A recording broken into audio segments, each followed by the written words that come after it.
Have you ever had one of those days where you're just trying to get through the day without crying into your third cup of coffee?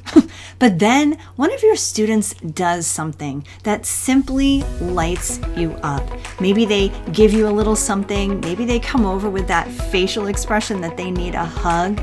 The other day, one of my students came over and she just gave me this beautiful little card that she made that said, "You're the best teacher ever." Shout out to you, Bella. That totally made my day. It just made my heart sing because that's what I needed to hear. That's what I needed to see. That, my friend, is the power of gratitude. It can shift everything. And today we're going to dive into something seemingly so simple, but ever so transformative: gratitude. Not just the write in your planner 3 things that you're grateful for and move on kind of gratitude. Nope, we're going to go a little deeper. I'm going to walk you through a gratitude strategy that you can do right here, right now, as you listen. Okay, I want you to think about this as a little gratitude reset. Perfect timing as we step into the holiday season. Hey friends, welcome to Enjoy Teaching Again, the podcast for teachers who love the work but need a little spark to bring the joy back. I'm your host, Elizabeth Peterson, classroom teacher, arts integration specialist, and passionate educator of over 25 years. If you're overwhelmed by behaviors, disengaged students, and long, exhausting days, you are not alone. But together, we can turn things around and you can teach with confidence and purpose again. So locate that cold coffee of yours, find your favorite pen, I know you have one, and let's dive in. It's time to get inspired and enjoy teaching again. Now, I know the holidays can bring up all the feelings, right? Excitement, stress, exhaustion, and not just for us, but for our students too. It's just a heightened season for everybody. Maybe you even thought that sneaky thought, can I actually make it to winter break without losing my mind? It's okay, we've all been there, and maybe you're already there right now. So today I want to use gratitude as a grounding activity, a creative tool to bring some calm and connection and maybe even a little joy back into your day. We're going to do this together, and then maybe you'll even use it with your students. Okay, now if you want, or if you're in a place where you can, go ahead and grab a notebook, and you can do this on paper. But if you are not in a place where you can do that, that's totally fine. You can just do this right here in your mind, okay? We're going to start with a nice deep breath. So deep breath in. And let's slow things down. Let your breath out. And let's take some time for you.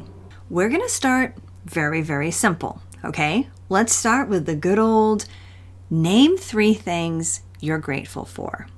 You can look around you and pinpoint 3 things that you see.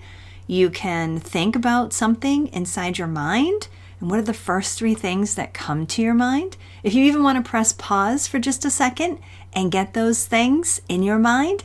And then I want to invite you to actually say them out loud.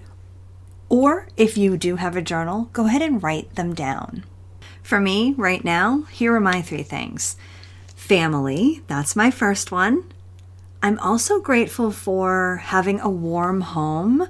And I'm saying that as I'm recording this on a very cold day. But here I am inside my house and I feel nice and warm. And I'm also going to say I'm grateful for having dinner plans. Making plans for dinner and having it planned out so I know what's going on, that has been something I am truly grateful for and probably need to do a little bit more often every week. So what's on your list? Okay, now let's level that up just a little bit, okay? Now I want you to say or write down 3 things you're grateful for at school, all right? So focus your attention to your school, your job, your teaching. What are 3 things that are on your list for school? For me, I'm grateful for my colleagues. I really enjoy the colleagues that I'm working with, both on my team and on my floor. And you know what? Just at my school, I'm very, very fortunate to have a lot of great colleagues.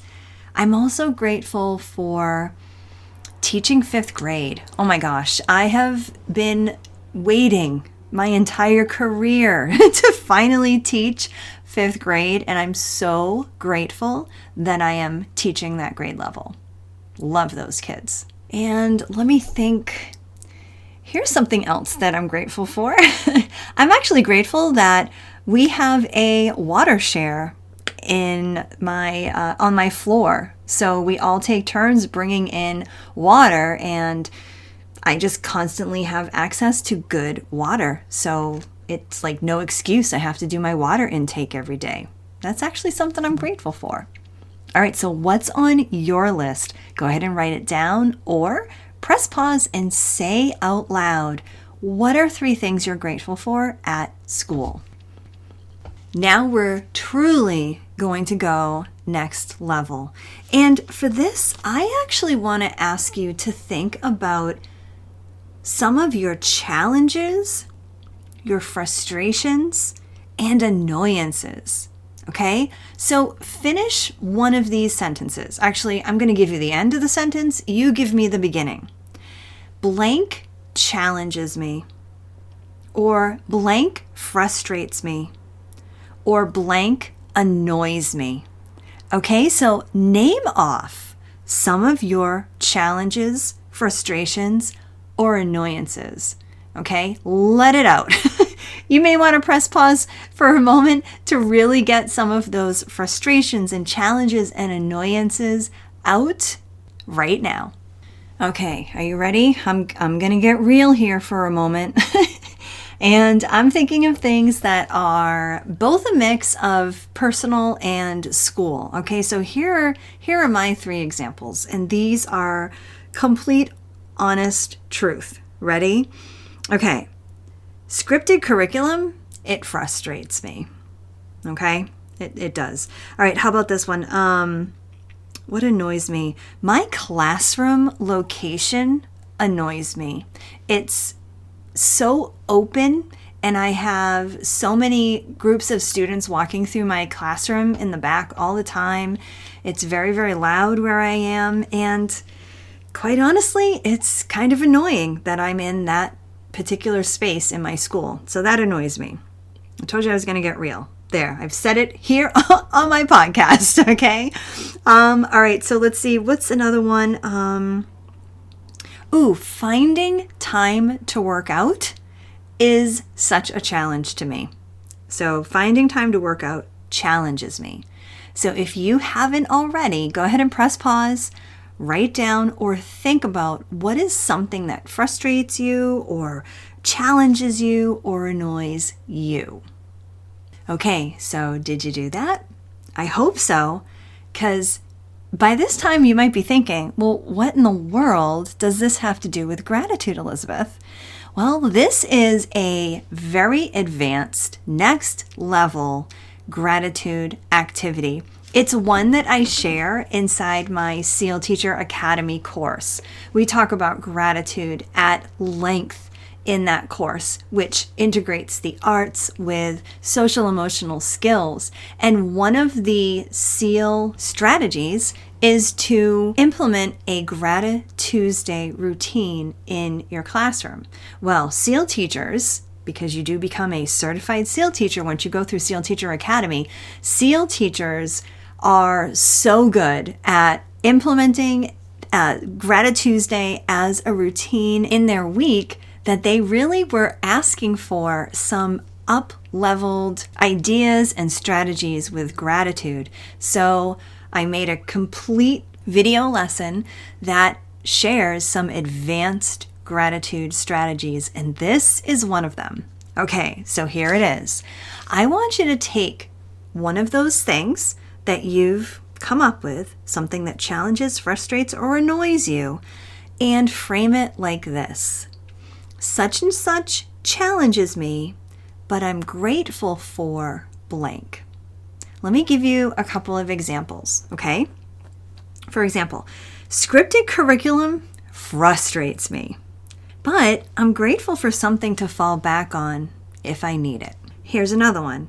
My classroom location annoys me, but I am grateful to be able to see so many of my colleagues that I think of as friends, and I am also grateful to see so many of the other students' faces that I know and I can continue to connect with. And finally, finding the time to work out challenges me, but I am grateful to be able to work out and to be able to use my body and get it to be a little healthier, a little stronger. So maybe it's worth the challenge. All right, so now it's your turn. How are you going to take what challenges or frustrates or annoys you and add this little sentence addition, but I'm grateful for blank? Go ahead and pause again, take a moment, journal this out, say it out loud, and see what you come up with. All right, so how did that feel? Sometimes a simple gratitude practice can be like really hitting a reset button on your teacher heart. Yes, those lists of gratitude things, that can be so nice, but whoa, how powerful can it be to think of some of those things that challenge you and turn it around? It really is a silver lining, right? And you deserve a chance to do that type of thing, not just when the schedule says it's Thanksgiving. The truth is, if we want to show up for our students with care and creativity and calm, we really do have to give ourselves that same grace and show up for ourselves. So I'm so glad that you were here with me during this episode and we were able to do that gratitude activity together. Gratitude is one of those really powerful ways to start, but you don't have to stop here. If you're ready to go beyond one moment of calm and actually reclaim your classroom and your mindset this season, I want to invite you to join me inside the Classroom Reset. That's my 6-month group coaching experience for teachers who are ready to refresh their practice, improve student behavior, and let's be honest, actually enjoy teaching again. Yes, even during the craziest season of the year. The Classroom Reset is creative, it's supportive, it's teacher-centered, and it's the perfect gift that you can give yourself for the new year. So head to theinspiredclassroom.com/reset and take that first step towards a calmer, more joyful classroom. Remember, my friend, you've got this. You're growing, you're leading, you're making a difference, even if it doesn't always feel like that way in the moment.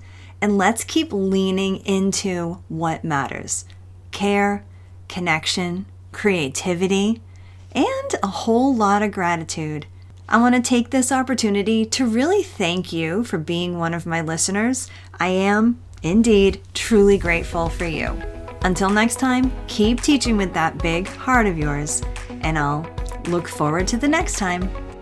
I hope this episode inspired you, encouraged you, or gave you a fresh idea to try. And if so, I would love for you to take a screenshot and text it to one of your teaching buddies. I'm so grateful that you landed here with me today, and it would mean the world to me if you would leave me a review over on Apple Podcast. Thanks so much for being here, and I'll catch you on the next episode. This is Elizabeth Peterson reminding you to get inspired so you can be inspiring to your students and enjoy teaching again.